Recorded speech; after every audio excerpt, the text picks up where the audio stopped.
Muito boa noite a todos, sejam todos bem-vindos então à nossa casa. Vamos dar início ao nosso encontro de hoje. E hoje nós temos mais uma vez a visita do nosso irmão Rogério, que vai falar sobre o aniversariante do mês, 161 anos de O Livro dos Espíritos. Vamos fazer o nosso momento de reflexão, já desde já agradecendo a presença do nosso irmão, que é sempre muito bem-vindo aqui à nossa casa, tá, Rogério? Vamos fazer então a nossa prece para darmos início ao nosso encontro de hoje. Deus, Pai de infinita misericórdia e bondade, Jesus, querido amigo e mestre, agradecidos mais uma vez da oportunidade que estamos tendo, pedimos nesse momento o auxílio do alto dos irmãos da espiritualidade, que aqui sempre vêm, que aqui sempre estão nessa casa tão querida e amada, para que o nosso irmão que fará uso da palavra possa ser bem intuído, e com certeza será, e que possamos todos nós aprendermos ao máximo todos os ensinamentos que nos serão passados na noite de hoje. Agradecidos mais uma vez, que assim seja, Mestre Jesus, em seu nome e em nome de Deus Todo-Poderoso. Que assim seja. Rogério. Bom, boa noite a todos. Obrigado pelo convite, Sempre um prazer estar aqui.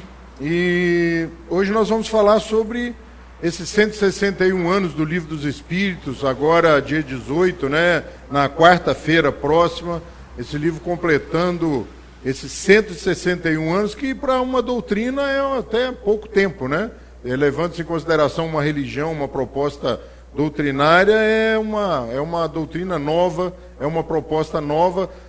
Basta ver que até que muitos de nós não a conhecemos ainda, Muitas pessoas ainda não a conhecem.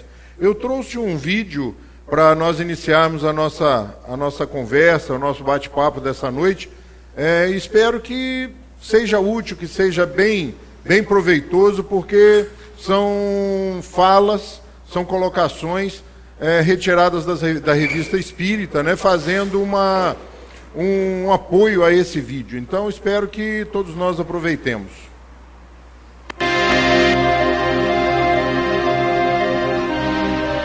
Algum tempo depois, encontrei-me novamente com o Sr. Fortier, que me disse ter um fato muito mais extraordinário. A mesa não só se movia, como também falava. Interrogada, ela respondia através de sinais.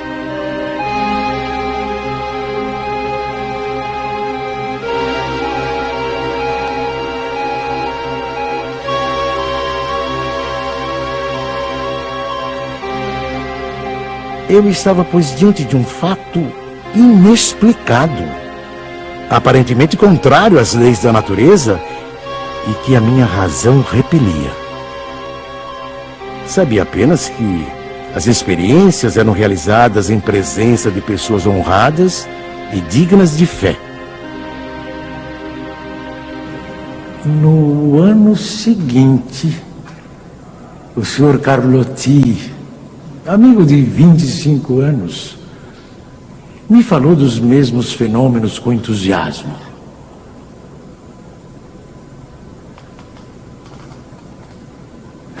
Foi ele o primeiro a me mencionar a intervenção dos espíritos. E me contou tantas coisas surpreendentes que, longe de me convencer, me aumentou as dúvidas.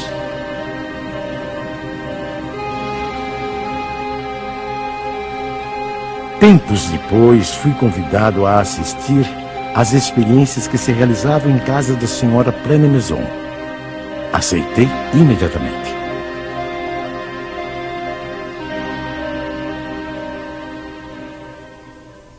Foi aí que, pela primeira vez, presenciei o fenômeno das mesas que giravam, saltavam e corriam.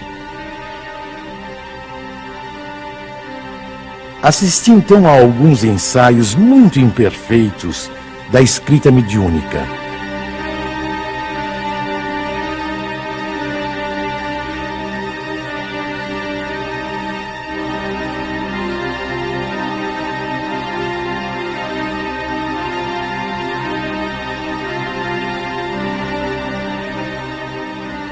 Sem dúvida, havia ali um fato que necessariamente decorria de uma causa.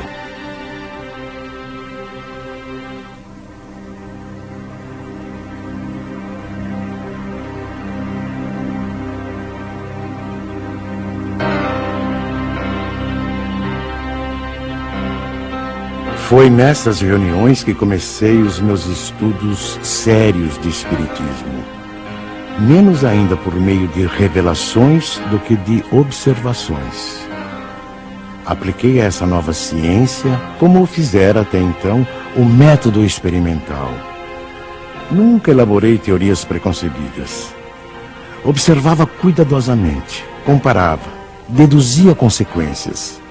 Dos efeitos, procurava remontar as causas por dedução e pelo encadeamento lógico dos fatos.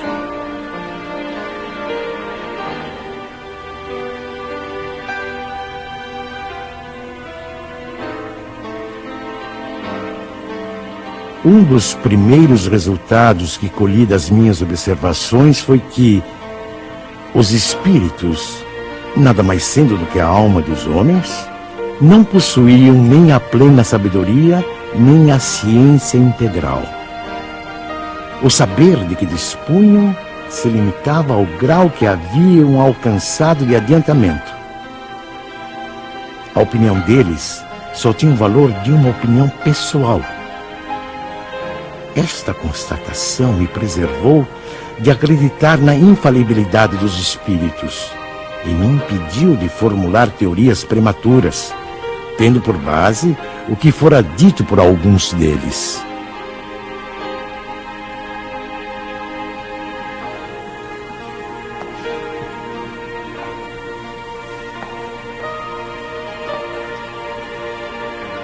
O simples fato da comunicação com os espíritos, dissessem eles o que dissessem, provaria a existência do mundo invisível ambiente. Já era um ponto essencial, um imenso campo aberto às nossas explorações. O segundo ponto, não menos importante, é que aquela comunicação permitia que se conhecesse o estado desse mundo, seus costumes, se assim podemos nos exprimir. No ano seguinte, em 1856, passei a frequentar também as reuniões espíritas que se celebravam em casa do Sr. Rustam. Eram sérias essas reuniões e se realizavam com ordem. As perguntas fúteis haviam perdido todo atrativo para a maioria das pessoas. Quanto a mim, ia obtendo a resolução dos problemas que me interessavam, do ponto de vista da filosofia, da psicologia e da natureza do mundo invisível. Levava para cada sessão uma série de questões preparadas e metodicamente dispostas. Pouco a pouco, as sessões iam assumindo caráter muito diverso.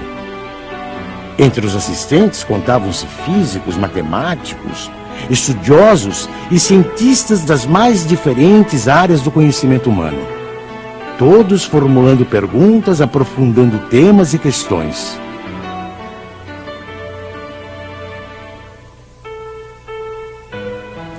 Mais tarde, quando vi que aquilo constituía um todo e ganhava as proporções de uma doutrina, tive a ideia de publicar os ensinos recebidos.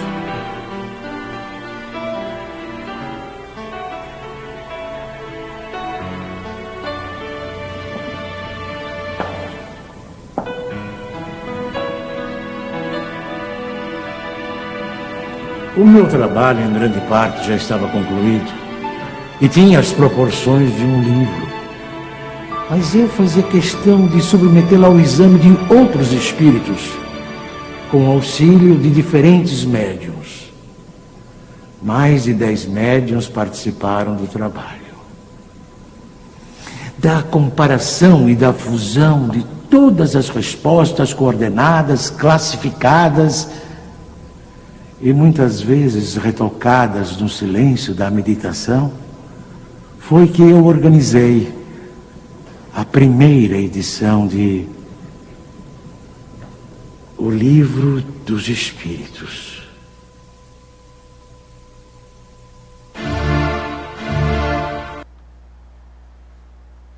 Isso é uma parte de um vídeo, né? Mas que mostra exatamente esses momentos cruciais da estruturação, da montagem, da revisão, principalmente da revisão do Livro dos Espíritos.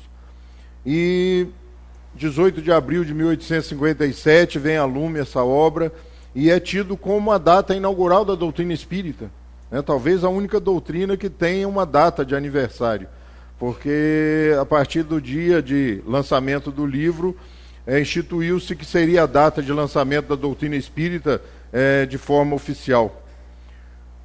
O convite de ler a doutrina espírita, de ler o Livro dos Espíritos, ele é sempre meio assustador, porque nós nos deparamos com livros que formam ali no conjunto talvez 3.000 páginas.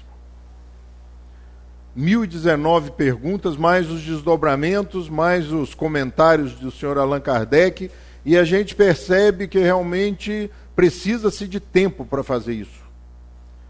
Temos que dispor e temos que nos dispor a fazer, a realizar, mas temos que começar, temos que nos aventurar e empreender corajosamente essa vontade, porque muitos de nós entramos e conhecemos a doutrina espírita a partir de outros livros, a partir de outras narrativas, e é importante que nós compreendamos como realmente surgiu e como foi estruturada.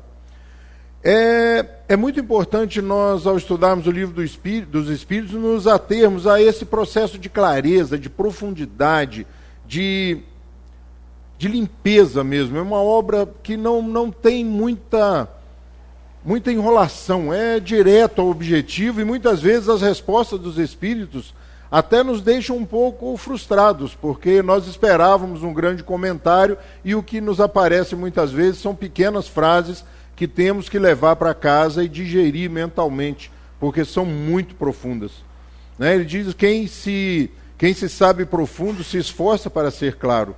Quem gostaria de parecer profundo à multidão se esforça para ser obscuro. O interessante quando Nietzsche diz isso, não em relação ao Livro dos Espíritos, mas utilizando a frase, é que Kardec era um filósofo, era um professor, era uma pessoa de uma cultura imensa, mas nem por isso o Livro dos Espíritos impede que alguém com menos cultura, com menos conhecimento, o leia e o entenda, né? Era bem comum até a época se ouvir e se comentar de que pessoas que não sabiam ler na época ouviram a leitura, alguém se predispunha a ler para elas e elas compreendiam claramente o que Kardec e o que os espíritos superiores queriam dizer. O Livro dos Espíritos traz como princípio essa ligação, essa interligação entre os dois mundos, né? E aí nós vamos encontrar lá a doutrina espírita, o espiritismo, tem por princípio as relações do mundo material com os espíritos, ou seres do mundo invisível. O princípio, o começar, a origem de algo, é muito importante nós nos determos a isso e olharmos realmente a profundidade dessa obra. Já nos assusta pela introdução, né? E muitas pessoas desavisadas pegam alguma obra, qualquer obra, e dizem assim: olha, a introdução eu nem ligo, nem me atenho e vou direto ao conteúdo. No Livro dos Espíritos não é possível fazer isso, porque a própria introdução já vai para lá de mais de 30 páginas. Então é necessário que nós realmente possamos dar valor a essa introdução, porque ele já é um tratado filosófico, ela já é uma conclamação, uma estimulação para que nós, ao adentrarmos realmente no conteúdo do livro, das suas perguntas e respostas, nós estejamos já motivados e orientados sobre algumas normas, regras e preparações necessárias para entender a leitura. Sem a leitura da introdução, nós vamos entrar nesse processo desconhecendo, por exemplo, algumas palavras. A utilidade e a finalidade realmente precípua de alguns termos e algumas colocações são esclarecidas ali no começo. Um outro momento interessante que se há de levar muito em conta é como no final do vídeo, quando o Sr. Allan Kardec diz que os conceitos expostos ali passaram por um processo de universalização dos conceitos. Ou seja, a partir do momento em que tudo estava pronto, não importa quem ditou, qual médium trouxe, tudo foi repassado pelo crivo de mais de 10 médiuns. Ou seja, enviou-se todo aquele material de perguntas para mais 10 médios em vários locais do mundo, aguardou-se a resposta, se comparou todo esse material, para depois realmente catalogar todas as respostas escolhidas e aí estruturar e montar o Livro dos Espíritos. Essa universalização dos conceitos, ela é importante e por isso, talvez, até hoje não se derrogou nenhum dos postulados, nenhuma das propostas realizadas e contidas ali no livro. O que não acontece com outras obras, por onde muitas vezes começamos. Entramos na doutrina espírita muitas vezes por presente de amigos, de outros livros, né? E aí vale dizer que essa universalização dos conceitos ela é importante e não contém e não é contida em outras obras. Nós vamos pegar, por exemplo, André Luiz, Emmanuel, Sheila e outros tantos autores, né, trazidos através da mediunidade, e nós vamos perceber que temos que perceber que esses conceitos, esses valores e essas propostas têm o valor, como o senhor Allan Kardec diz, da proposta daquele espírito, do ponto de vista daquele espírito. Costumo brincar e dizer que se nós morrêssemos todos juntos e todos nós fôssemos para o plano espiritual, e depois de convivermos lá durante algum tempo, fôssemos convidados a relatar a nossa estadia, a nossa aventura por aquelas cercanias, certamente faríamos cada um o seu relato, porque relataríamos o que vimos, o que observamos, o que conseguimos perceber. Então, quando falamos em espiritismo, nós temos que realmente estar baseados e falar em nome das obras básicas, porque é ali que estão lançados os alicerces, as bases, como os próprios espíritos dizem ao senhor Allan Kardec, quando terminando o trabalho dizem, olha, as bases estão lançadas. E sob essas bases há de se construir um maravilhoso edifício. Ou seja, dali em diante, com as bases fixas, seguras, caberia a nós espíritas construirmos esse edifício. Porque é uma ciência de experimentação e é uma ciência de observação. Veja que ele diz no vídeo, passei a observar meticulosamente o comportamento e os resultados daquelas reuniões. E deve ser a nossa postura diante dos acontecimentos que envolvam a mediunidade e outros meandros da doutrina espírita. A doutrina espírita traz uma característica muito especial, que é esse tríplice aspecto, esse tríplice apoio. Diferente de outras religiões, ela se apoia na filosofia, na ciência e na religião consequentemente. O Livro dos Espíritos abre essa porta, abre essa vertente filosófica no processo de perguntas e respostas, que nos concita, nos mostra o caminho de sermos espíritas exigentes. E ele nos libera ali de, olha, pergunte, porque eu fiz aos espíritos essas 1019 perguntas.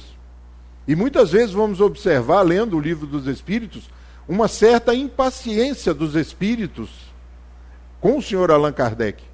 Nós vamos observar em algumas respostas, por exemplo, várias colocações, e eu fico imaginando até o tom, né? A entonação, como já dissemos anteriormente, ou seja, ele já perguntou aquilo várias vezes. Ele perguntava a mesma coisa várias vezes porque não ficava satisfeito de pronto. E é assim que nós devemos fazer. Nós vamos muitas vezes a palestras espíritas e começamos a frequentar o centro espírita e começamos a ouvir falar muito em reencarnação, em reencarnação, em reencarnação. E um dia você para e fala assim, você já entende. Não. Você está ouvindo sobre reencarnação há muito tempo e não conseguiu entender ainda o que acontece. Não, eu conheço. Reencarnar é aquela capacidade que nós temos, ou que dizem os espíritos, de renascer novamente. Sim, mas isso implica uma outra coisa muito séria, que é morrer antes. Porque só se reencarna se morrer. E aí fica mais difícil de compreender. Como já morremos... E aí pensamos e vamos ler, não só uma vez, várias vezes, e não fomos aniquilados. Nós começamos a acreditar que várias pessoas reencarnaram. Fulano é reencarnação não sei de quem, você estuda Hermínio Corrêa de Miranda, ele propõe muitas possíveis reencarnações sucessivas do mesmo espírito. Mas como acreditar que eu já morri várias vezes e já reencarnei várias vezes? Então é necessário que nós comecemos realmente a perguntar, realmente comecemos a procurar as respostas. O Livro dos Espíritos, além dessa característica bem diferente das outras religiões, né? Eu, só para complementar, uma vez eu ouvi uma colocação muito interessante na televisão, e aí vai rápido, né? Uma pessoa dizendo, aquela troca de canal maravilhosa, né? Um controle remoto é uma diversão assim que pouca gente dá valor merecido, né? Uma coisa muito legal, principalmente se tiver uma TV a cabo. Então você pode brincar à vontade, né? São 100, 200 canais. E eu estava lá numa aventura dessa no final de tarde, né? Como algumas pessoas falam, o homem tem aquela capacidade de abstrair-se, né? De pensar em nada. E aí, para ninguém perturbar, você fica trocando o canal, para ninguém mexer com você, que é aquela hora do nada, né? E aí você está ali, eu estava ali, de repente mudei de canal, vi uma figura meio enigmática assim na TV, e parei, isso muitos anos atrás. E aquela pessoa, aquele orador clássico do Espiritismo, dizia assim: o Espiritismo, com aquela voz, não é filosofia. E eu já procurei o controle, né? O Espiritismo não é ciência. O Espiritismo, senhores, não é religião. E eu fiquei desesperado para trocar de canal. E ele fez aquele silêncio como forma de chacinar a alma de quem está assistindo, né? Porque tem orador que fala e dá aquelas paradas, você fala, e agora? O que vai acontecer? E ele disse assim: o Espiritismo é sim a junção equânime e igualitária desses três conceitos e valores. Como uma receita, se um deles entrar a menos ou a mais, não dá certo.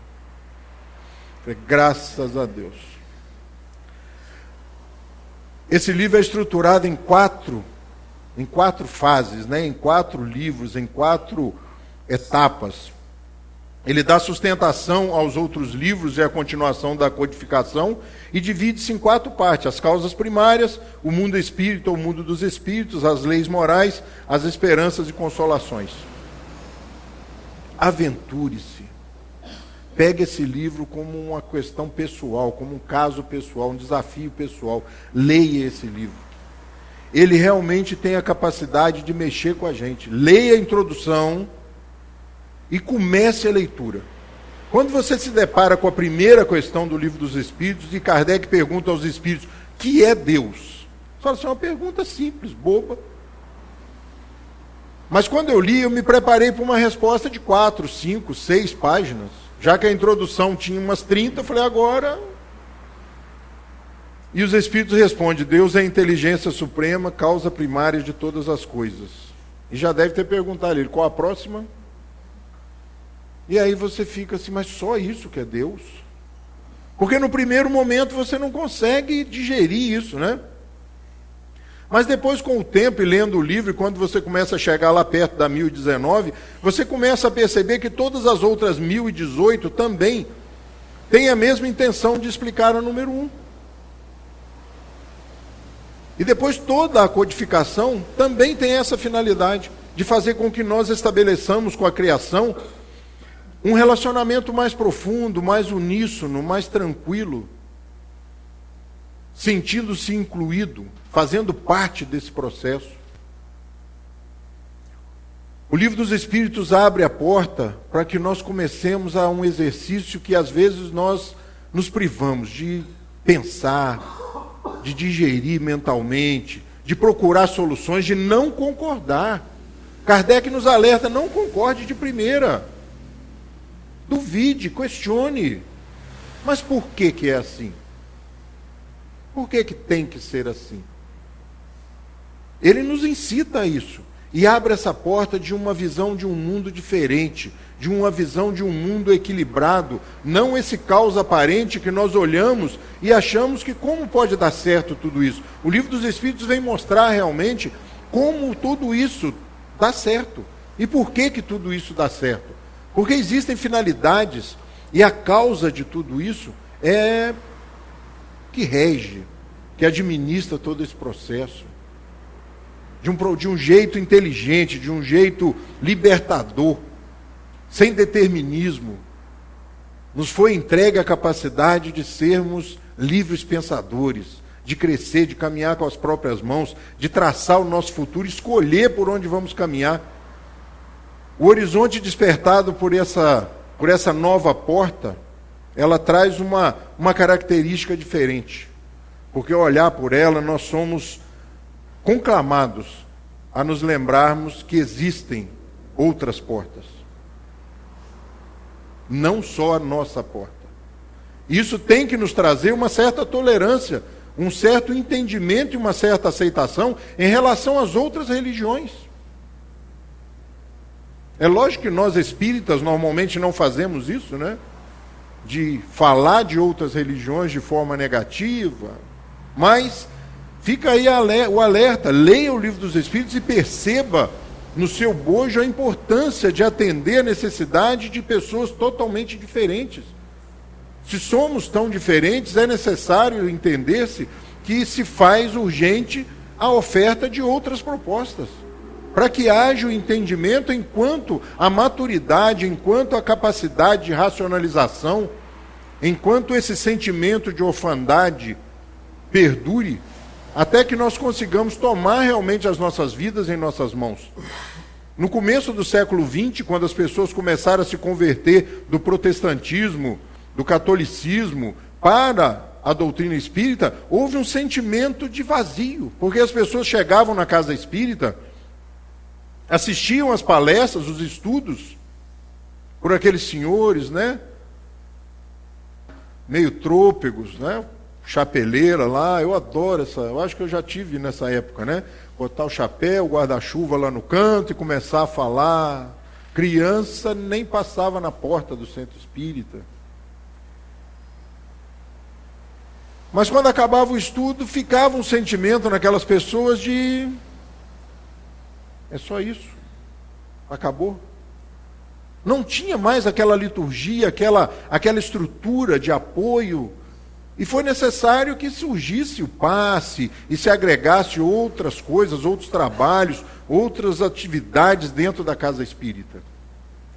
E o espiritismo foi crescendo. E hoje nós vivemos o espiritismo do 3º milênio. O espiritismo intuitivo. Os grandes médios desencarnaram e não surgiram outros. Os receitistas desapareceram e não surgiram outros. Porque nós vivemos outros tempos. O tempo daquele que se converte, que compreende pela simples leitura, pela simples observação, pela razão. Quando nós falamos das portas, nós temos que entender que outras pessoas ainda necessitam de outras propostas, que se nós olharmos com bons olhos e com o coração aberto, levam ao mesmo objetivo. Levam ao mesmo objetivo. Por caminhos diferentes, mas ao mesmo objetivo. Quando nós falamos do tríplice aspecto, muita gente se assusta, né? Olha, filosofia, ciência, religião. Essa porta é essa mesmo, é a porta que a gente antigamente achava que isso não era para a gente. Filosofia, ciência, religião, não. Olha, eu prefiro não falar de religião. E nós fazemos isso ainda. Quando alguém puxa um assunto, tem que ter pena de morte mesmo nesse país. Gente, chega a dar um frio na sola do pé. Eu falei, e agora eu falo ou não falo a minha opinião? Falemos a nossa opinião, coloquemos a nossa opinião. Esse horizonte exposto e proposto por essa deusa inteligência suprema, causa primária de todas as coisas, ele é muito amplo, né? Ele é questão realmente para as outras tantas páginas desse livro. E o livro ainda traz mais à frente esse axioma, né? Não há efeito sem causa. Tudo que não é obra do homem é obra de Deus. E muitas vezes, e quantas vezes a gente duvida da existência, né? Quando acontece aquela coisa grave, ruim, né? Um tropeção, por exemplo, no pé da cama ao levantar. Para muita gente é o fim do mundo. Acabou o dia. Se bobear, acabou a semana. Brincadeiras à parte, né? Quando acontece realmente alguma coisa muito séria, a gente duvida, né? Por quê? Por que aconteceu isso? Como se não soubesse, como se a gente desconhecesse tudo isso, ou falamos simplesmente como forma de nos autoconsolar. Porque nós sabemos por que aconteceu, por que tem que acontecer e por que está acontecendo. O Livro dos Espíritos, em algumas questões, eu tenho uma dificuldade para gravar número de perguntas do Livro dos Espíritos, é impressionante. Eu gravei a 1, a 33, a 555, pode ver que tem tudo moleza, né? 1,33 é mole também, 555 também é mole. Então eu vou ali pelas que eu domino, né? Acho muito legal aqueles oradores falando, na pergunta 600 e tal, 300, eu falei, poxa, nessa 555 vale a pena decorar, gente, porque só o comentário do senhor Allan Kardec, ele diz assim, olha, o espiritismo e o magnetismo nos dão a chave de uma imensidade de fenômenos sobre os quais a ignorância teceu um sem números de fábulas, em que os fatos se apresentam exagerados pela imaginação. O conhecimento lúcido dessas duas ciências, que, a bem dizer, formam uma única, mostrando a realidade das coisas e suas verdadeiras causas, constitui o melhor preservativo contra as ideias supersticiosas, porque revela o que é possível e o que é impossível, o que está nas leis da natureza e o que não passa de ridícula crendice. Já vale a pena ler o livro. Porque ele derroga, ele destrói aquela coisa, né, do sobrenatural. A gente vai compreender como é que funcionam as coisas.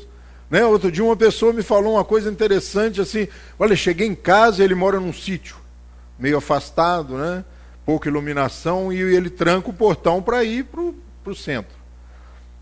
E falou que chegou, parou o carro, os cachorros latindo, porque chegou, e ele foi lá, pegou o chaveiro e tentou abrir o cadeado, caiu a chave. Procurou, achou a chave, tentou abrir, caiu a segunda vez. A culpa, adivinha em quem que ele colocou? Nos espíritos. Então, não é possível, rapaz, a chave não ficava na minha mão. Falei, isso não tem relação nenhuma com medo, com rapidez e velocidade extrema para entrar em casa e se sentir seguro? O livro dos Espíritos vai fazer com que a gente comece a... Acaba a luz. Já pensou aquele negócio? Você está ali num lugar, pum, acaba a luz, mas aquela luz que você não vê um palmo à frente. Dá um frio na espinha. Alguns dirigentes de centro espírita, muitas vezes, numa intenção talvez até de consolar o orador, dizem assim, não, né, nós sabemos que somos poucos encarnados, mas nós sabemos que esses lugares vazios estão aí ocupados pelos mortos. Tem gente que pula, troca até de lugar. Fala, rapaz, quer dizer que tem um cara aqui do meu lado? Meu Deus do céu. Porque nós fomos acostumados a que gerenciassem, que falassem para a gente aquilo que nós gostássemos, né? E nós começamos a perceber no Livro dos Espíritos, na doutrina espírita, essa capacidade de nós traçarmos os nossos destinos, escolher o nosso caminho, escolher como nós vamos pensar, como nós vamos agir e como e o que nós vamos querer. Somos responsáveis por tudo isso. E eles nos trazem para isso um momento de inveja, né? Porque quando eu ouço contar uma boa parábola, uma boa aventura de Jesus, aquelas perambulações dele, a estrada de Emaús, chega a me arrepiar. Me dá assim uma inveja, uma vontade de quero ser igual, danada. E aí os Espíritos nos trazem lá na questão 625, qual o tipo mais perfeito que Deus tem oferecido ao homem para lhe servir de guia e modelo? Também frustração no final, né? Fala assim, agora eles vão, Jesus. Encerra o assunto. Né? Qual é a próxima a 626? Pode mandar a 626. Ou seja, gente, nós quando ouvimos uma boa história de Jesus, uma boa aventura de Jesus, cresce em nós um sentimento diferente, uma coisa que, né, parece que está faltando alguma coisa. Como eu gostaria de ser assim, como eu queria ser assim. O destemimento, o jeito, a postura, a colocação, a coragem. Cresce em nós realmente um sentimento de quero ser igual, por isso o guia e modelo. É o alvo a ser atingido. Mas Jesus está longe, quem sou eu, né? E aí a gente já começa naquele negócio de quem sou eu. Porque colocaram durante muito tempo Jesus num patamar diferente. As histórias narradas, os evangelhos narrados de uma forma que distanciou Jesus. Vocês vejam só um momento bastante interessante, quando Pedro pescando. Pedro e Jesus, na minha visão, eram os caras de andar abraçado. No Oriente Médio é muito comum andar de mão dadas. Para mim eles eram amigos profundos, né? E aí vem a narrativa assim, Pedro pescando, não pegava nada, abaixo uma certa serração, uma bruma no mar, e de repente Pedro vê ao longe que alguém vem andando sobre as águas. E aí vem o que eu não consigo digerir, né? E Pedro grita, quem vem lá? Gente, além de Jesus, quem Pedro conhecia que caminhava sobre as águas? Só podia ser ele. Eu acredito que era assim, ô Senhor, bem, finalmente, hein, você apareceu. Poxa, vem cá, não estamos pegando nada hoje. Eu sou pescador, a gente sabe como é que é o papo. Não estamos pegando nada hoje. Aí chegou, sentou, tranquilão, joga daquele lado lá, meu filho. Você não está vendo que os peixes estão lá? Vocês estão pescando lá. Jogaram, ó, peixe. Então aquela relação amiga, né? E essa relação a gente não estabelece com Jesus. Colocamos Jesus lá na história e nós ficamos aqui. Senhor, venha, nos ajude. Ele já fez a caminhada dele. Ele foi até onde ele pôde ir. Agora nós é que temos que ir ao seu encontro. Agora é hora de nós batermos a porta, procurarmos, perguntarmos. Como ele disse, ó, bata a porta e vai se abrir. Procure e vai achar. Peça e vai ser dado. Mas o movimento agora é nosso. Na pergunta 799, né, ele mostra que é uma doutrina progressista. O Espiritismo mostra essa capacidade progressista quando ele diz: de que maneira pode o Espiritismo contribuir para o progresso? Kardec já preocupado, um visionário. E os Espíritos diz: destruindo o materialismo, que é uma das chagas da sociedade. Ele faz que os homens compreendam onde se encontram os seus verdadeiros interesses. Deixando a vida futura de estar velada pela dúvida, o homem perceberá melhor que, por meio do presente, lhe é dado preparar o seu futuro, abolindo os prejuízos de seitas, castas e cores, ensina aos homens a grande solidariedade que os há de unir como irmãos. É uma doutrina ampla, abrangente. Não, olha, é necessário que a pessoa se prepare para estudar o livro. Não, basta começar a ler o livro. Leia, estude. Para quê? Para virar orador? Não, não façam isso. Dá muito trabalho. Eu sempre falando, eu sempre digo assim, gente, o que vocês ouvirem aqui hoje, levem para casa, vá aos livros, procurem. Está errado, mandem um e-mail, me ligue, por favor, a Ângela tem meu número, o Abel tem meu número, me avise, porque senão eu vou continuar fazendo um estrago. Ou seja, o estudo da doutrina espírita é para nós nos transformarmos e transformarmos o meio. Você vai crescer em você essa necessidade, não dá para ficar quieto conhecendo essa doutrina. Mais à frente nós vamos encontrar a questão 1011 do Livro dos Espíritos, que é uma questão bastante interessante, né, porque ela não existe. Deve ser algum processo cabalístico ali, né? Você vai ler no Livro dos Espíritos, chega 1010, 1012. Esse número, né? Deve ser esse número, 10, 11, deve ter. Não, não tem. Dizem que foi um erro gráfico mesmo, acho que a partir da segunda edição, e não tem. A Federação Espírita Brasileira resolveu preservar isso, e nós não temos a pergunta 1011. Mas, em compensação, a que deveria ser a 1011, eu acredito, pela lógica, que é a 1012. Então o Livro dos Espíritos não tem 1019 questões, ele tem na realidade 1018. Mas a 1019, a 1012, ela traz, que seria a 1011, ela é realmente muito importante, porque ela quebra uma coisa que nós somos vidrados.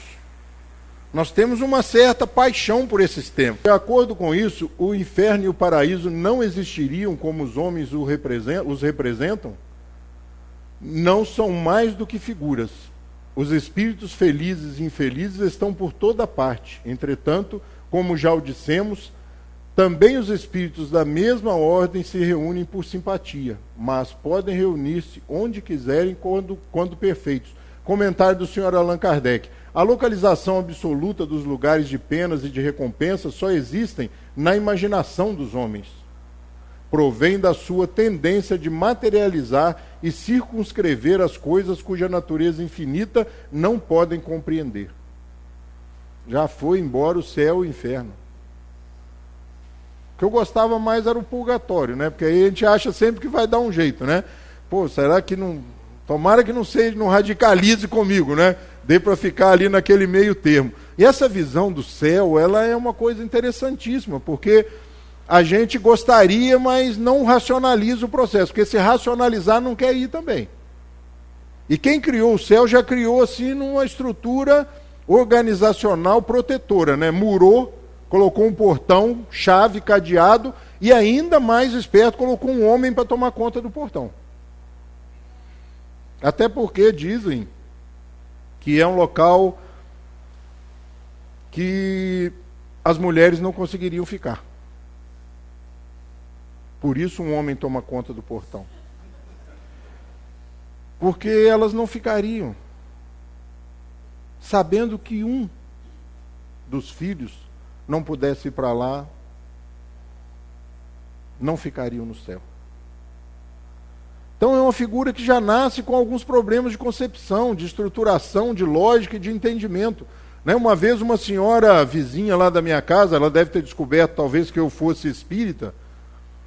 As pessoas às vezes comentam, né?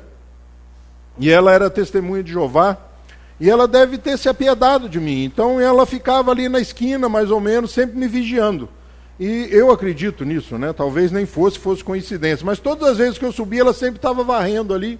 Para chegar em casa, ela estava varrendo na frente da casa dela.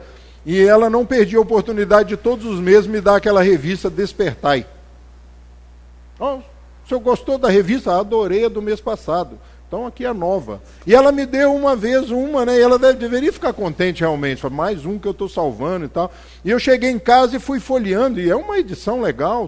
Tem umas matérias de médicos, de psicólogos. É um material muito bem feito.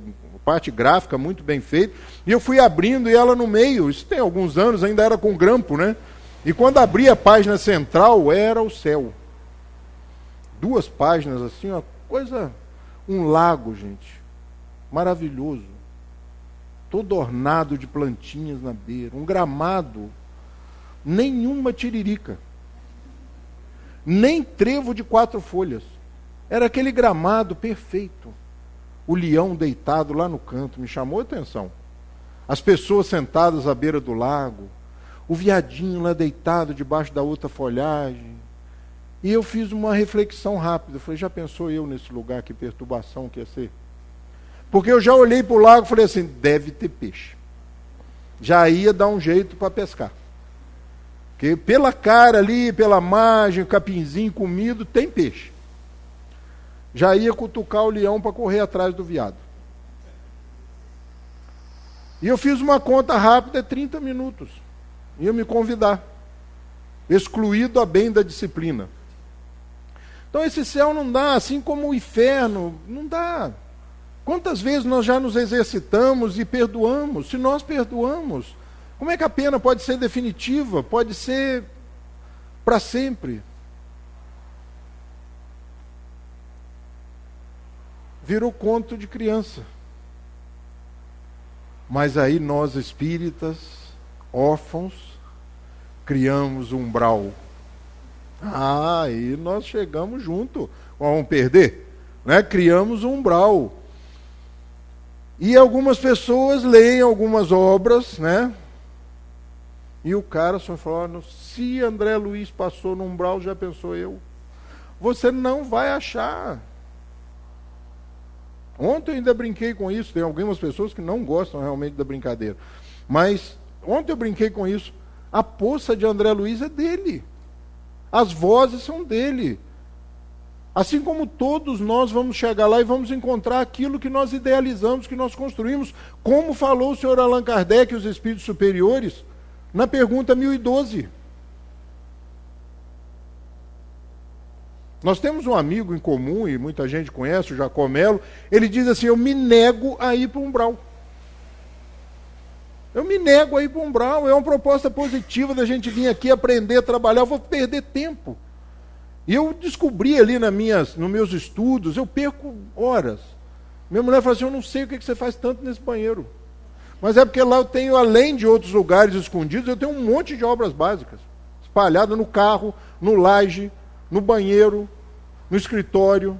E nós vamos espalhando, é baratinho, menos de R$10 eu acho uma obra básica. E a gente vai espalhando e eu cheguei à conclusão que esse negócio de ter medo de chegar no plano espiritual, seja lá onde ele for, onde você idealizou e construiu o seu, não se preocupe, decore e aprenda uma pergunta. Quando alguém meio luminoso chegar, e os espíritos usam uma expressão legal, né? Roupas e uma figura diáfana. Ou seja, é aquele cara que você vê e não vê, né? Mas luz, iluminado, já não deixa nem ele falar com você. Quando ele se aproximar, você fala, o que tem para fazer aí? Pronto. Então, chegou um trabalhador aqui, vamos arrumar um serviço para ele. Não tem sofrimento, não tem poça, não tem miséria, não tem nada. Porque todo lugar precisa de gente para trabalhar, e não é diferente no plano espiritual. Então essa visão positiva, essa visão animada, essa visão de, gente, a vida é muito boa, isso não pode ter lugar muito ruim para a gente, não.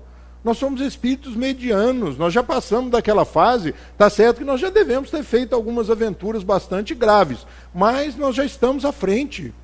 A vida é progressista, não se retrograda. Eu tive uma fase muito interessante onde eu comecei a querer saber o que eu era, ou o que eu já fui, né? Mas depois de começar a ler o Livro dos Espíritos, rapidamente fui deixando isso para lá, porque eu aprendi que o Espírito não retrograda, e eu fiquei entusiasmado, porque na época eu li um livro que chamava Confidências de um Inconfidente. E eu fiquei animado. Fiquei animado com alguns caras lá, uns personagens, né? Tiradentes, nasci em Minas, tal. Fiquei... Tomás Antônio Gonzaga, falei, estou por aí nessa faixa aí, né? E aí li o livro, fiquei sabendo que eu fui um dos personagens do livro, foi assim que eu entrei no Espiritismo. Mas comecei a estudar a doutrina, larguei esse negócio para lá. Porque eu aprendi que os espíritos não retrogradam e comecei a fazer um balanço. Falei, Tiradentes, não dá. Tomás Antônio Gonzaga, um purista da língua portuguesa e tal, também não dá. Eu já sabia que podia nascer mulher e homem também, eu já tinha estudado, sabia que podia trocar ali de vez em quando, de acordo com a necessidade. Falei, Bárbara Eleodora, também não dá. Uma poetisa e tal, eu sei mal falar e, né, mal, então não dá também. Não, era para falar melhor e ler melhor. E larguei o livro para lá, mas está lá em casa. Eu ganhei esse livro em 1983. Aí você vê como é que eu estou ficando velho, né? E eu olhava para as pessoas no movimento espírita contando história, eu ficava louco de inveja. Falei, quando eu vou ter história para contar? Mas a gente fica, persiste e acaba tendo umas histórias. O Espiritismo é forte porque assenta sobre as próprias bases da religião. Deus, a alma e as penas e as recompensas futuras. Sobretudo porque mostra que essas penas e recompensas são corolários naturais da vida terrestre, e ainda porque, no quadro que representa do futuro, nada há que a razão mais exigente possa recusar. Conclusão do Livro dos Espíritos. O Livro dos Espíritos abre a porta para que venham as outras obras. E o senhor Allan Kardec e os espíritos superiores o fazem num processo crescente de compreensão. Por isso é necessário que nós o estudemos da forma que ele foi estruturado. Muita gente diz, eu só gosto do Evangelho. Bom, leia o Livro dos Espíritos, leia o Livro dos Médiuns e depois se aprofunde no Evangelho. Porque o Livro dos Espíritos e o Livro dos Médiuns vão nos dar base de compreensão para que nós entendamos o Evangelho sobre novas luzes, sobre outras luzes. E depois vem o céu e o inferno e a Gênese. De quebra lá, né, depois que você lê algumas vezes essas obras, leia também obras póstumas, são as opiniões pessoais do senhor Allan Kardec, os escritos de gaveta, as opiniões, alguns postulados, algumas propostas, porque foram 12 anos de trabalho ininterrupto. Parece que as obras básicas foram feitas assim, né? Lançou o Livro dos Espíritos, Livro dos Médiuns, Livro do Evangelho segundo o Espiritismo, Céu, Inferno e a Gênese. Parece que no final do ano estava tudo pronto, né? Levou 12 anos. E a gente, às vezes, tem coragem de falar assim, rapaz, eu ainda não li porque eu não tenho tempo. Ele, não satisfeito, paralelamente a isso, ele escreveu a Revista Espírita. 12 anos de Revista Espírita, mensalmente. E às vezes a gente reclama de não ter tempo para ler. Alguns espíritos dizem, existem algumas coisas na biografia de Kardec dizendo que o aneurisma se deve, inclusive, ao trabalho excessivo. O Livro dos Espíritos e a doutrina espírita nos concede a oportunidade de nós realmente caminharmos de forma diferente e nos aventurarmos de forma diferente. Ele faz com que nós sintamos a necessidade de tirar as rodinhas, de fazer diferente, de sentir o vento, de sentir a força das coisas, tomar em nossas mãos essa capacidade de viver, tomar nas mãos essa capacidade de nós escolhermos. A casa espírita não deveria ter trabalhadores e frequentadores. Porque a missão precípua da doutrina espírita é transformar o assistido em assistente.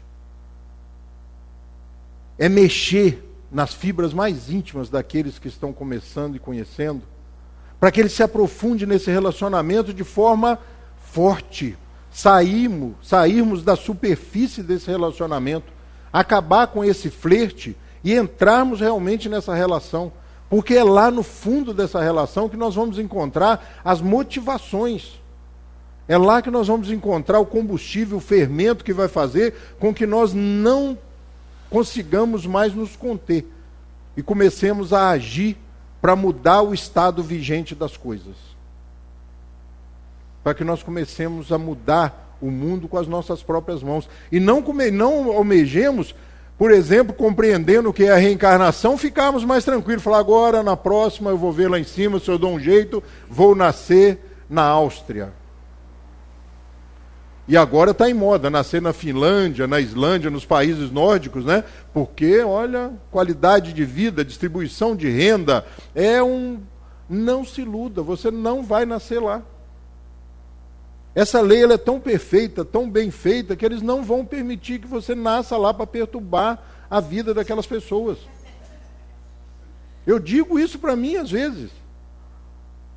O máximo que eu consegui foi sair de Carmópolis de Minas e vir para Friburgo. Você vê que talvez hoje não tenha. Quando eu saí de lá devia ter uns 10 mil habitantes. Talvez hoje deve ter uns 100, porque Minas a coisa demora mais a crescer, né?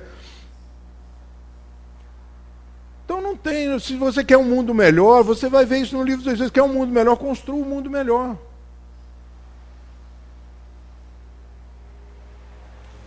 A casa guarda estreita e profunda relação com o morador. Mude a casa, transforme. Não tem jeito. Só através do trabalho e do esforço nós vamos conseguir. Final de palestra, normalmente o climão surge, né? Cai aquele climão, o orador já se prepara para aquele momento crucial, fala, agora eles vão me pagar esses 50 minutos que eu falei.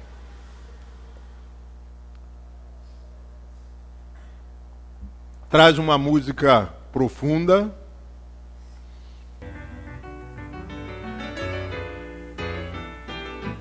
Mas a gente está falando de aniversário, a gente está falando da publicação de uma obra maravilhosa, então acho que é um momento de alegria, de felicidade, e doutrina espírita é coisa de alegria, de felicidade.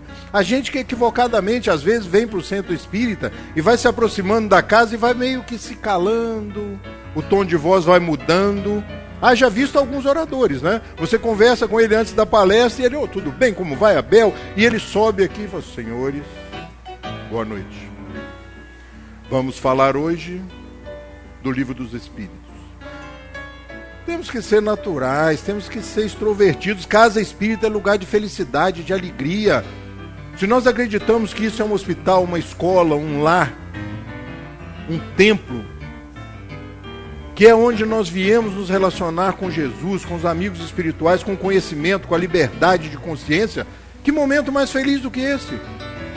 E outra coisa, ficarmos atentos para levarmos essa felicidade, essa alegria para as pessoas. Ser espírita é algo diferente. E se não é ainda para você, transforme isso numa coisa diferente, porque é diferente. Antigamente você falava, ao ser questionado, qual a sua religião? Como? É de mesa branca ou... Pode se preparar. A culpa é nossa, que a gente fala pouco, a gente fala baixo, o cara não entende. espírita. E aí observe, ninguém vai jogar pedra, ninguém vai linchar, é status. Pode dar aí um pouquinho lá no salgadinho, né? Eu falo de salgadinho, essas coisas por causa da afinidade, tamanho. E aí você tá lá no salgadinho, no refrigerante, aquela coca maravilhosa e tal, chega uma pessoa do seu lado também, você vê que ele nem tá comendo, ele tá ali. Rapaz, eu adoro essa doutrina, hein? Eu ainda vou estudar esse negócio. Todo mundo gostaria, todo mundo simpatiza. E para finalizar, assim, outro dia eu fui convidado para fazer um casamento. Inclusive foi o Zé Manel que me enfiou nesse negócio de casamento. O Zé Manel ia fazer espiritismo não tem casamento, gente, tá? A cerimônia. Mas a gente vai lá, fala alguma coisa, aí a pessoa, o casal me convidou, eu disse, mas você é espírita, pô, rapaz? Ele falou, não, eu sou católico. Ah, então a moça, não, eu sou protestante. Falei, e eu espírita? Falou, para não criar problema entre as duas famílias, a gente resolveu chamar alguém neutro. Olha só a visão que as pessoas têm. Ou seja, esse cara cabe em qualquer coração. E aí eu fui fazer um casamento lindo lá no Country Club aqui de Friburgo, casamento realmente de pessoas que fizeram uma festa linda, maravilhosa. E o noivo veio depois e cochichou no meu ouvido, falou, você está vendo aquelas minhas tias ali? As tias estavam sentadas, aquelas tias mais idosas assim, falou, adivinha de que religião? Eu falei, protestante. Não tinha como não ver, era aquela protestante clássica, né, de saia, coque e tal, aquela protestante clássica. Eu falei, protestantes. Ela falou, cara, e pior, olha aquele senhor que está do lado. Aí eu olhei, tinha um senhor lá de terno, também, foi protestante. Veio me perguntar quem era o pastor que fez o casamento. Olha só, e eu falei de espiritismo. Tem problema de audição? Não, escuta bem, escuta direitinho. Fala, então, você está vendo?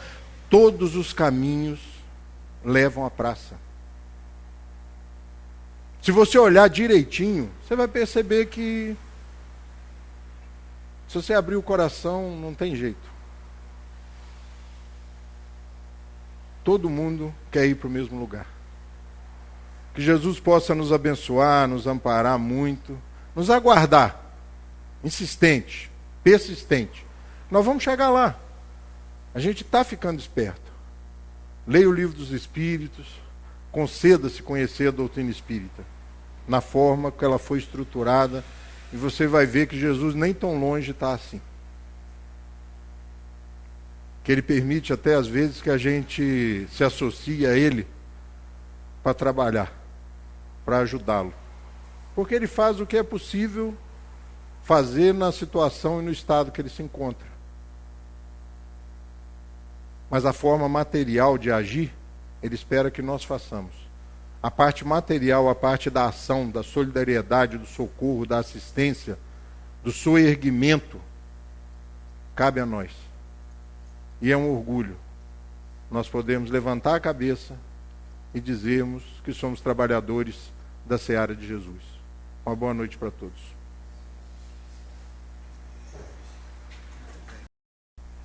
Dentre tantos pontos que o Rogério colocou aqui, 2 me chamaram a atenção, dentre tantos outros. Primeiro é que no início ele disse que os espíritos são tão diretos que às vezes a gente até quer fazer um mise-en-scène e eles são diretos. Mas está lá na doutrina escrito o quê? Levanta o véu intencionalmente colocado, para que qualquer um tenha acesso, como diz a Valéria, né, Valéria? A essa maravilha que aqui está. E a outra coisa que o Rogério colocou aqui a respeito da introdução, que tem 30 e tantas páginas, e normalmente as pessoas quando vão ler um livro pulam a introdução e a conclusão, quando tem. E a conclusão do Livro dos Espíritos é algo assim que não pode se deixar de olhar e estudar. Então está feito o convite, porque é o aniversariante do mês, logo agora essa semana, quarta-feira, não é isso? E infelizmente ainda é um grande desconhecido. Então, é aquele livro que muitas vezes a gente dá de presente, já aconteceu comigo várias vezes, a pessoa depois vira para mim e diz, já li. Mas não é o caso, é a vida inteira. Porque a cada hora que você olhar, a cada ponto que você abrir, você vai ter um entendimento. Engraçado, isso aqui eu não tinha notado, né? Então a gente tem essa maravilha, como diz a Valéria sempre aqui, à nossa disposição, o guia, entre aspas, perfeito para nos conduzir à verdade com segurança, né? A gente agradece a você, Rogério, mais uma vez. Seja sempre bem-vindo aqui à nossa casa. Não é isso?